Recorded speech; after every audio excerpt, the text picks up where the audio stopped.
Hi, guys, and welcome to another episode of Can We Talk? My name is Andy. And I'm Andy's wife. Hello, guys. It's yet another beautiful episode, and we are so thrilled to be doing this again. Are you enjoying yourself so far? Yeah, so much. And we thank you to the community out there that has really been so positive feedback. Constructive criticism. I'm so grateful to the listeners out there. Yeah, we are so grateful for the love. Thank you so much, guys, for showing us love. As newbies, we are so grateful. We are taking baby steps, and we see all the comments, and we see the love that you show us. We are growing. Looking forward to spending more time with you. Yeah, interesting times. Thank you so much, guys. It's so much fun. Yeah, if I can go out on a limb today, my love. So can we talk? Should I be scared? No, not really. I'm already shivering. Not really. I'm not sure if it is the cold or So whenever you're going to listen to this, we recorded this when it was freezing. Yeah, it's cold out there. So tell me, what is the one of the biggest changes that you felt or assumed when you got married? What is the biggest change? I know there's so many changes when it came to marriage, but for you, what was one of the biggest changes? Does sleeping with a guy, sharing a same bed, count? Despite that, well, that's the biggest for you. That's the biggest for you. That was the biggest adjustment. You're turning and there's a guy next to you the whole night. Really? No, I'm joking. I think for me, it was the issue of religion. Okay. Yeah, it was the issue of religion. I don't want to say the issue of faith, because I think from what we discussed, we ended up agreeing that we are of the same faith, but that shift, like the religion part, and so nothing to do with in-laws, nothing to do with all these kind of things. So that that wasn't affected. Oh, that wasn't as big.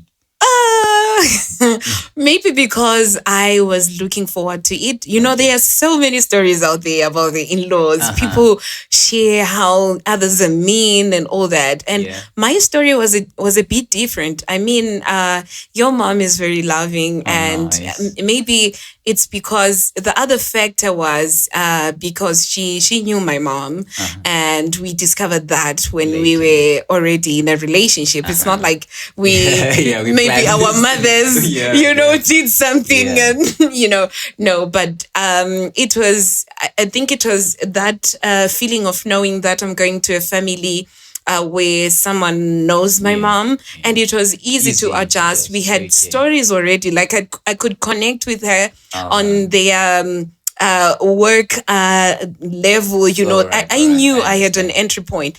And the plus was that they were generally loving people, and dad is very conversational. He can share stories. Like I think now I know a lot of things that happened in his past or in his life more than an African woman who talks directly to his father-in-law. Oh wow! Yeah, that was one thing. That was the twist that came about in our marriage, which was a good one. Definitely. Because it made life easy for me. I was sharing. I had heard so many stories, and I was so scared. But when I met them, I was like, guys, what are you talking about? I can't relate. Oh, wow. And I still can't relate. Fantastic. Shout out to my parents. And your end? Yeah, well, I'm not sure about my end. Yeah, what was that one shift that you experienced, and you were thinking, oh my gosh, what's happening? I'm not sure. I really have to give it a thought. Right. What was this biggest shift? because I think I've always been responsible. You have been. That I have to give to you. So, Like, it was so easy. The way you just transitioned, it was as if you were already, you see someone who's jogging, waiting to, it was as if you were in that, like, I'm waiting for that wife, then I'll just continue doing my thing. So you're very responsible. Yeah. So to be responsible for with or over someone, I was already having some form of responsibility one way or another. So I can't say that was my biggest shift or my biggest change. I like that you're saying responsible over someone. Yeah. So did you at some point felt that you kind of felt like your responsibility? You get it? Like, you are the one who has to take care of me. Yeah. Oh, wow. So I think that came almost naturally. I don't think I have to think about it. Okay, explain why. Naturally. I'm not complaining though. I'm loving it. I'm enjoying myself. I guess it's partly how I was brought up. I guess so. I can't really put a finger. So you were taught to take care of ladies, treat ladies like ladies, treat them like queens. Yeah. I know that. Yeah. I mean, look at how. Although you still don't open the door for me, but yeah. Break the car door and I'll open it for you. Oh, wow. It's broken now. But anyways. That's another conversation for another day. Okay. Today, I had an encounter with a couple. Okay. This guy came with his wife. Right. And I was asking him for his, certain things, ID number or something. And his wife was the one who was answering. I asked for this. The wife is the one who was answering. I'm like, wow, what is it like? Dude, we've been together for 42 years. Oh, wow. Yeah. Wow, that was like. But I'm confident they didn't say dude. Anyways, it's okay. Yeah, of course. But they said they had been together for 42 years. Wow. And they had this whole language. So they were speaking another language, of course. Okay. I'm not sure what language it was. But they were just so happy together. And they were just seemed so connected together. And they're like, dude, we've been together for 42 years. All right. And there is nothing my wife doesn't know. And I can say the same about her. And such that he went outside the country once, and when he had to get his pension, the wife went and gave them all his details. Even the employer was surprised to say, how your husband's all his nitty gritty. Like, we've been together for so long. And there's nothing that I don't know about him. It was quite fascinating. I was like, so my wife, can we have 42 plus years together? Oh, yeah, definitely. Most definitely.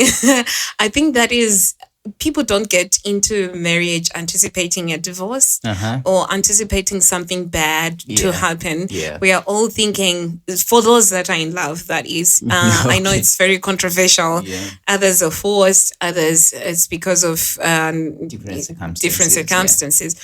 But for those that are in love, I think the main idea, or what we all desire, is to spend your entire life with that person. We never anticipate divorce. Yeah. We never anticipate the bad things to happen. And so if I may question you and say, how do we get there? So we are saying we are projecting 42 plus, 42 plus years together. How then do we get to that? Is there a way of fighting for your marriage, or is there a way of protecting, setting aside death?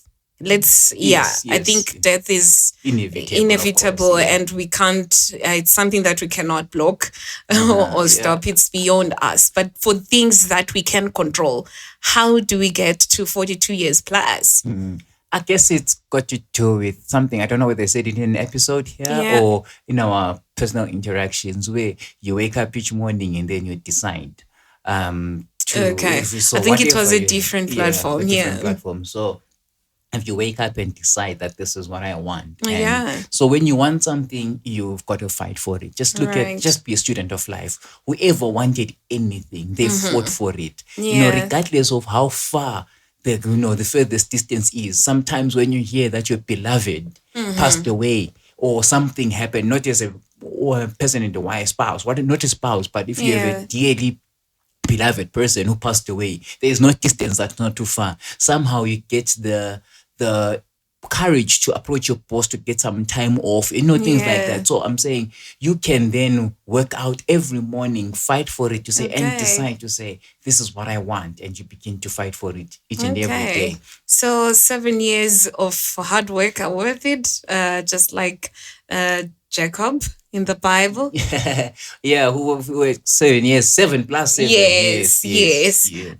Who fought for his wife, and he eventually got what he wanted. Yeah. So what I'm getting from what you're saying is wake up every day with an attitude of falling in love once again.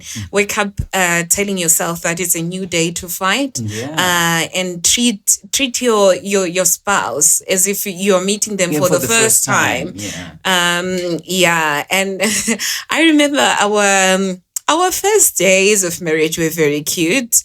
Not that anything has changed. I think it's getting better. All right. It's getting better. And they were really cute. Like, all those random calls, all those, gifts, the random gifts and all that. And that is how you cultivate. It's like taking care of a garden. You have to cultivate, you have to water it, that is what marriage looks like. You have to wake up every day and feel like there is something that I can do. I think the secret is not being at a level where you feel like you've done it all. Yeah. Oh, wow. Yes. Do not be satisfied in marriage. Do not exhaust any. It's funny because it takes me back to my younger days. Maybe when I was asking you out, I think I was telling you I've got all these ideas because but all these ideas were not tried. So I was giving you. So when I try one idea, then I realize, no, I actually don't have that's it. Because they were untested. That's all that I knew. It's a little bit of hard work, but I think it's worth it at the end. And with friendship, what is the secret to keeping friendship going? Because it's one thing to be in a marriage relationship. I think that one is easy because you are always with the person, you're staying with them if you are not in a long distance kind of a relationship. So with friendship, what would you advise for friends? How do they maintain that bond? How do they keep the relationship going? What is it that keeps you together? Work hard at it. Whatever it is that keeps you together. Continue to do fun things together. Right. Those random visits. I have a friend of mine, and that the other day when we brought you some, did I bring you sweets the other day? No, you didn't. No, I'm joking. So we just meet up and say, dude, let's go and have lunch. It's not that.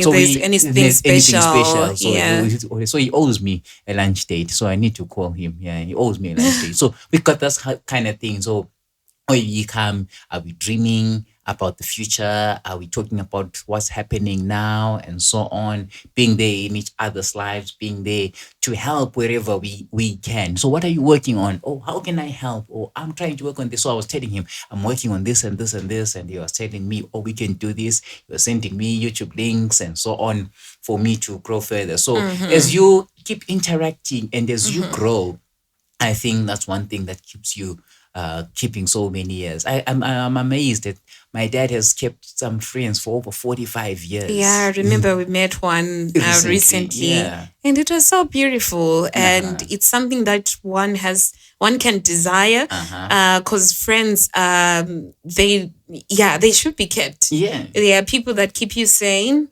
Especially mine. I think I appreciate my friends, especially now that we have a baby girl, and I think they are stepping in many more ways than one, and in ways that I was not expecting them to. I remember when I was pregnant, I wasn't feeling too well. There was, I think the whole period of my pregnancy was really something. I was bedridden. Yeah. I was on, well, not really bedridden. I was on bed rest. Yeah. I was told to be on bed rest for the first trimester. Then the next trimester, I was told go back. Yeah. You know, but they stepped in and they were ironing your clothes. I remember they were so sweet. We didn't have a helper, so they stepped in. They were cooking for me. They were literally taking care of me. Then I thought, oh, maybe that was because they, you know, you're a pregnant lady. Yeah. Everyone is feeling, you know, some type of way. Yeah. And then the baby came. And they continued. Like they've never stopped. Yeah. And I feel like I owe them a lot. I owe them, but I don't even know what to do for them. But it's because you're friends. So don't take it that way. There will come an opportunity, and I'm sure they're sitting there somewhere thinking, I'm so grateful for Andy's wife. You've done something. So I don't guess, I think it's not about equal or equating, but there are certain things that you do for each other. But I guess for me, it's the relation, keeping conversations going, being there in each other's lives, and growing together. Yeah. So it's important to grow together. Definitely. Yeah. And if you don't see each other often, I do have people that I relate with that are outside the country. Comment on each other's statuses or give an update. So every so often I'll give an update. Even if it's once a quarter, we may not talk every day. But I know they've got my back. So I'll be sending an email. I was telling you the other day that I want to be sending an email about things that are happening this side. No, we're in totally different time zones, but we know we still communicate. There, still communicating, even if we're not seeing each other every so often. There's a cousin of mine whom I love so dearly, and we hardly talk. This other day, she was like, I felt like I was in an abusive relationship there.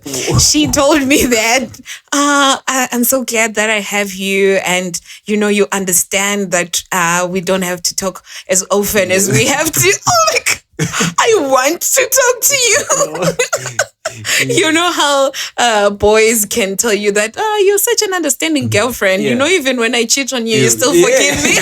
Oh, so that's how you felt? I felt like that. No, but I'm joking. Lest she listens to this one. I love her. But we have that understanding. I can relate to what you're talking about.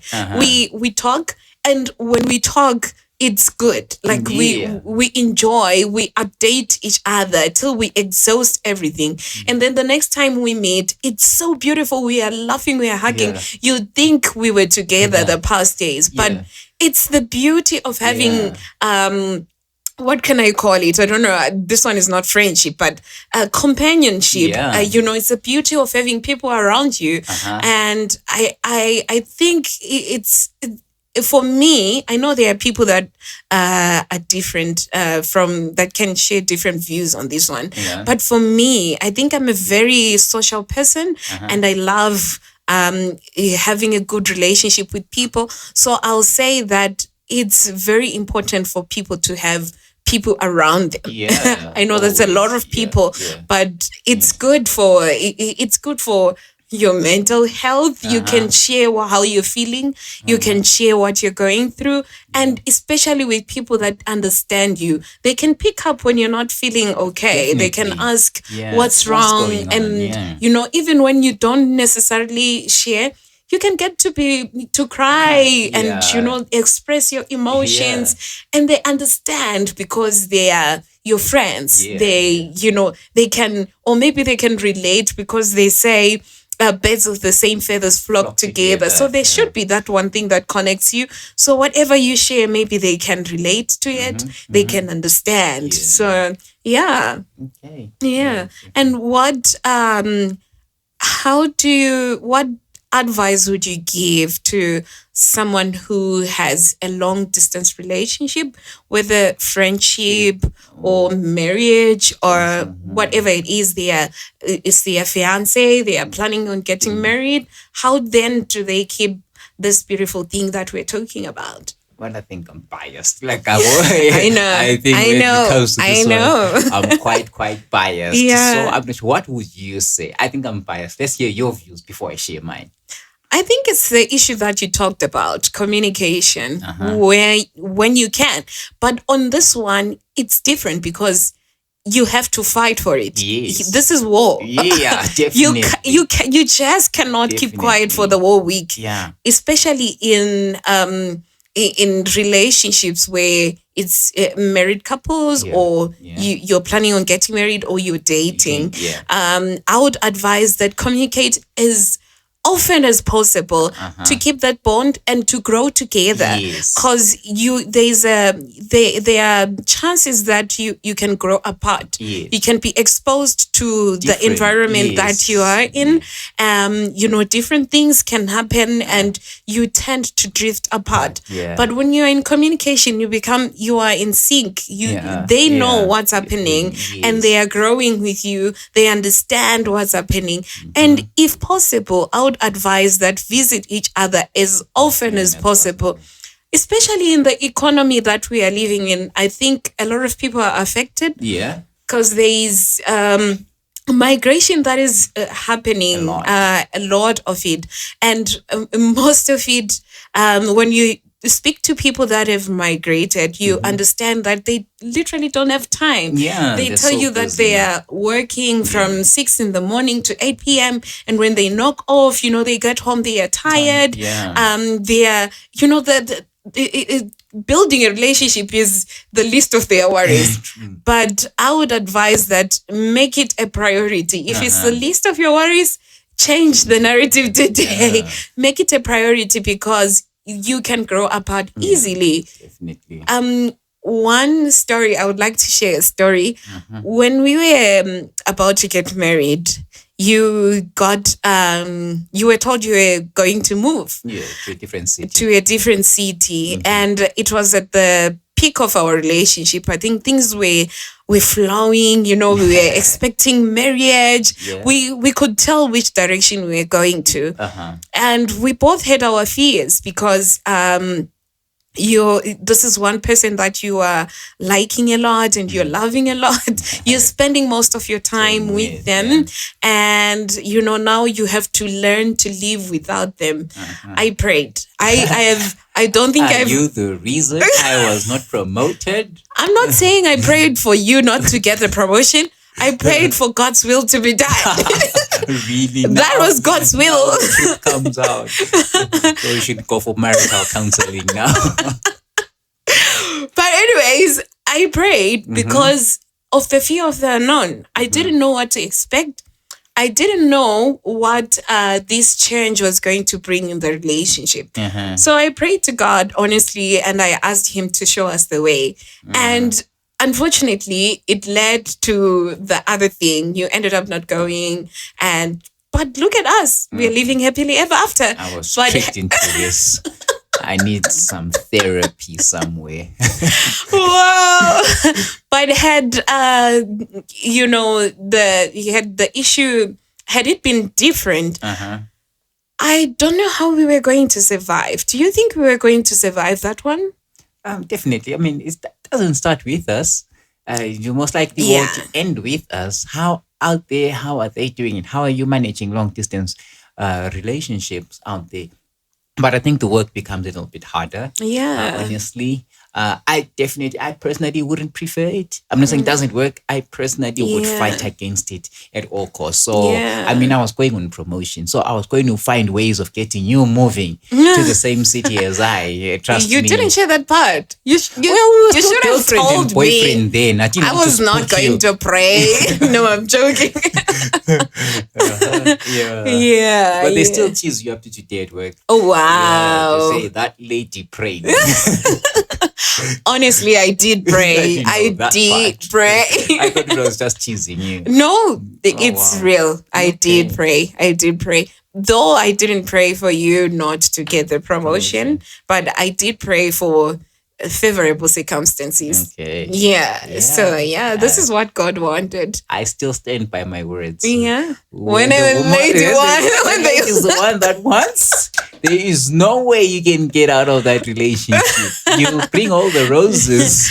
No, but we were fighting for this because we you knew that I was the perfect match for you. Yeah, I know, You knew. I get that, but I was now fighting for you to move to, to the city where I was going to. But yeah, thank you for that. This was unplanned. It took a different turn. Definitely. This is not what I was expecting, honestly. Yeah, precisely. I'm enjoying this. That the different roles, or not the roles, but the different stages that we can have in a relationship. Yeah. Okay. So this is another episode of Can We Talk?